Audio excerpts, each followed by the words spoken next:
All this, however, was easily passed off as a communist rhetoric by the Masonic West. However, on October the 26th, 1986, the Sunday Express became the first Western newspaper to run a front-page story confirming the findings of the Indian and Soviet newspapers entitled AIDS Made in Lab Shop. The outbreak of AIDS has been linked to vaccine programs around the world. The internationally respected London Times newspaper published an article at the front-page story on May the 11th, 1987, entitled Smallpox Vaccine Triggered AIDS.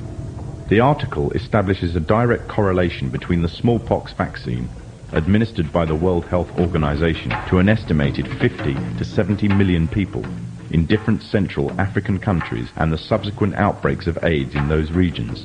The World Health Organization is the medical wing of the United Nations. The evidence suggests that AIDS is a genetically engineered virus spread through vaccination programs in third world countries, germ warfare against the innocent and the weak, aimed at eliminating an entire populace off the face of the earth. AIDS is nothing other than the modern-day final solution, and all of this for the purpose of installing an economic policy that would give complete global domination to the Masonic West. However, for the Freemasons' economic domination on its own is not enough. In order to have Masonic governments at the head of global union under complete Masonic control, an economic union may suffice. But to keep it there, they would need a military union, and that union would be none other than the UN.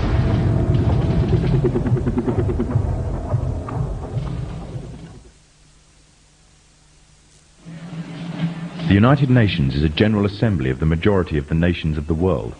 Britain, France and America are already ranked within the 5 major powers of its Security Council, with the others being Russia and China. This means they have enough power to veto any motions passed. In December 1992, the President of the General Assembly declared that the UN must become a functional world parliament, and went on to say that the UN should be equipped with its own intelligence service. However, the UN has already attained military power. It operates its own army, an army that stood back while thousands of Muslims were killed by the Serbs in Bosnia, and instead implement an arms embargo that left the Muslims without any means of self-defense.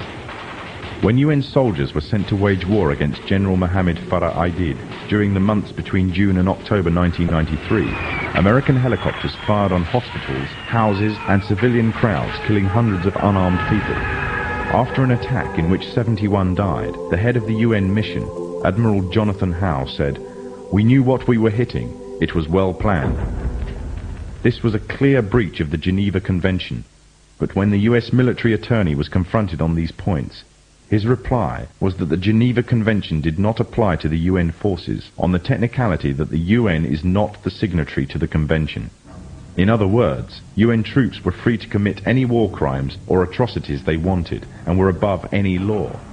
In fact, the UN, far from bringing peace with it as it claims, instead has spread corruption in the land, leaving a trail of death and destruction wherever it has gone. Days of the Cold War, the very existence of the Soviet Union meant that the Freemasons' path to a global government would take time. Now that communism has been destroyed, it seems that the Freemasons can at last use the UN to achieve their goals of a global government, therefore having the entire world at their grasp with none to stand in their way, or so they thought. For as the earth cries out because of the corruption and injustice they have spread over the land, through the agonizing centuries of their domination, the world is witnessing the reawakening of an old warrior. Now the Freemasons have another enemy to contend with, an enemy which they have thought that they have destroyed, an enemy that will never bow down to the evil and demonic plan of the Freemasons. That enemy is Islam, and against it they have declared war. However, the Muslims have already been forewarned about an enemy that will face them, the last prophet of God. Muhammad said that a man will appear after the Muslims have conquered a Roman city called Constantinople. He will first appear as a tyrannical king, then he will be claimed to be a prophet, and finally he will claim to be the Lord God himself. Already the first part of the prophecy has been fulfilled. Constantinople was conquered and renamed Istanbul. The prophet further foretold that this liar would start to conquer the world, country by country, fortress by fortress, region by region, town by town, and no place will remain unscathed except the two holy cities of Mecca and Medina. He will possess powers to issue a command to the sky, and it will rain, and to the earth, and it will produce crops. He will call to a false religion, and bring something which resembles paradise and hell. But that which resembles paradise will in fact be hell, and that which resembles hell will in fact be paradise. He is the Dajjal, meaning impostor, and he will be born with one eye, and your Lord is not one-eyed. It is also known that before the appearance of the Dajjal, a group of people will pave the way, setting up a system to prepare the world for his arrival.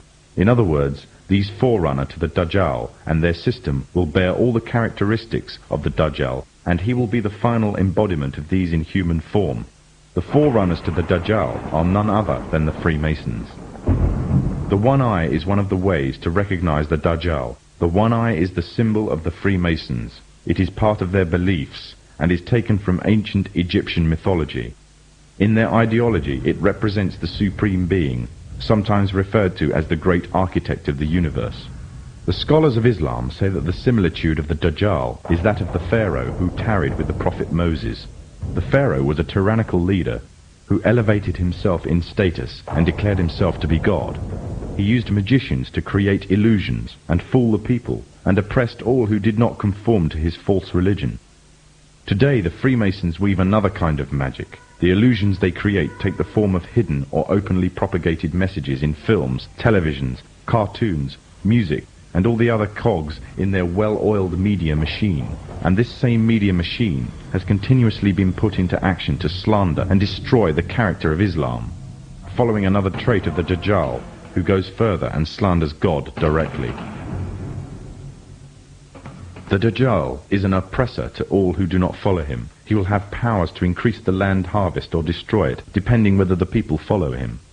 Similarly, the Freemasonic West, through the World Bank, hold the third world nations to ransom if they do not act in accordance with their wishes. Abundance of IMF development loans are often used to ensnare such nations, and the unattainable interest payments keep them ensnared. They are forced to submit or face economic collapse and dire poverty. Another way in which the Dajjal will control the people, either deluding them or forcing them to submit, is by spreading disease. He will have the ability to spread disease or cure it, effectively playing God, and with this power he will delude many to his false religion. The Freemasons also play with people's lives in this manner. Evidence exists showing that many viruses have created or mutated in military labs and later used in experiments on human beings. And it has been established that AIDS is a man-made tool used to suit the purposes of Masonic West.